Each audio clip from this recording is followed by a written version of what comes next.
Why Israel is not happy with U.S Iran deal. Why peace can be bad for allies. For most of us, the idea seems obvious. If two countries are allies, they should want the same thing. When one side succeeds, the other should celebrate. When one side makes peace, the other should feel safer. But international politics rarely works that way. Sometimes the moment one ally celebrates is precisely the moment another begins to worry. And that is exactly what happened when the Trump administration reached a new understanding with Iran. At first glance, the agreement appeared to reduce tensions in one of the world's most volatile regions. Less confrontation, less uncertainty, possibly even less chance of war. So why did many voices inside Israel react with concern rather than relief? The answer reveals one of the most misunderstood realities of geopolitics.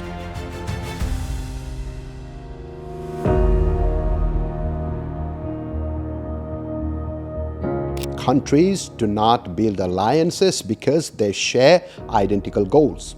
They build alliances because at a particular moment in history, their interests overlap. And those interests can change. To understand this story, we first need to understand the players. For decades, Iran and Israel have viewed each other as strategic adversaries. The rivalry is ideological, military, political, and regional. Iran has supported armed groups hostile to Israel across the Middle East.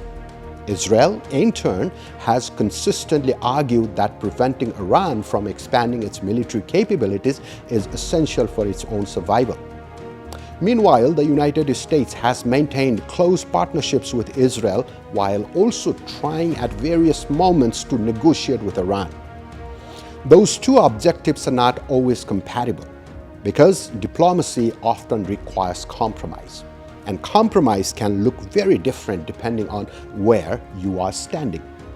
Imagine two neighbors living next door to the same difficult person.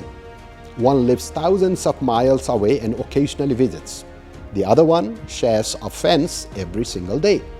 Their perception of risk will naturally be different. For Washington, reducing tensions with Iran may lower military costs, stabilize energy markets, and avoid another prolonged conflict in the Middle East. For Israel, however, the calculation is more immediate. Israeli leaders often evaluate agreements through a simple question: does this make Iran stronger tomorrow than it is today? If the answer is yes, even indirectly, concern follows. Not because peace itself is undesirable, but because different countries define security differently. And this brings us to a much larger lesson. The real story isn't Trump's deal with Iran. The real story is how alliances actually work. Many people imagine alliances as permanent friendships. History suggests something else. They are partnerships built around shared interest. Nothing more, nothing less. The United States and France disagreed over Iraq. Turkey and other NATO members regularly disagree over regional security. India buys military equipment from Russia while strengthening partnerships with Western democracies. Saudi Arabia and Washington cooperate closely on many issues while pursuing different priorities on others. None of these relationships are unusual because alliances are not marriages. They are strategic arrangements. As interests evolve, so do expectations. That reality becomes especially visible in the Middle East. For decades, American policymakers have had to balance multiple objectives simultaneously: protect allies, maintain regional stability, keep energy markets functioning, prevent nuclear proliferation, avoid large-scale wars. Those goals often reinforce one another, but occasionally they do collide. A diplomatic breakthrough with one country may create anxiety in another.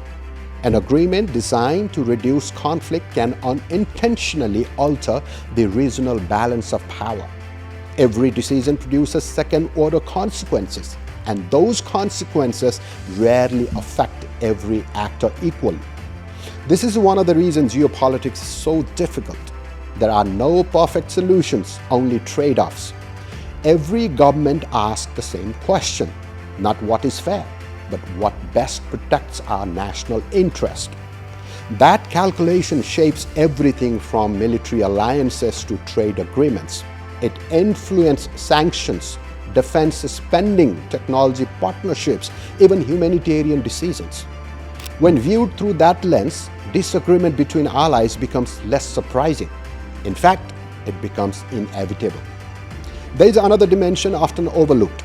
Markets react to expectations. Energy companies react to expectations. Investors react to expectations. If tensions ease between the United States and Iran, oil prices may shift.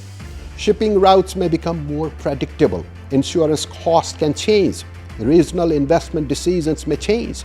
Diplomatic negotiations elsewhere may also evolve. A single agreement can ripple through the global economy far beyond the countries directly involved. That is why governments around the world pay such close attention, not because every treaty changes history, but because every treaty changes incentives. And incentives shape behavior. Countries respond not only to today's realities, but also to tomorrow's possibilities. If one government believes an agreement strengthens a rival over the long term, it may oppose that agreement even if it reduces short-term tensions. Conversely, another government may support negotiations because avoiding conflict serves broader strategic goals. Neither perspective is necessarily irrational. They simply begin from different assumptions, different geography, different security environments, different historical experiences. When we look at maps, we often see countries divided by borders. But borders alone tell us very little. The deeper story lies in incentives, resources, geography, history, and perception. The same diplomatic event can create optimism in one capital and anxiety in another. The same agreement can be interpreted as stability by some and vulnerability by others. Understanding those competing perspectives is what makes geopolitics so fascinating. So perhaps the biggest lessons from this moment has nothing to do with one precedent, one negotiation, or one reason. It is a reminder that nations do not behave like individuals. They do not have permanent friends. They do not have permanent enemies. They have permanent interest. And sometimes the greatest test of an alliance is not war, it is peace. That is the hidden system beneath today's headlines. And once you begin to see it, you start to understand the world a little differently.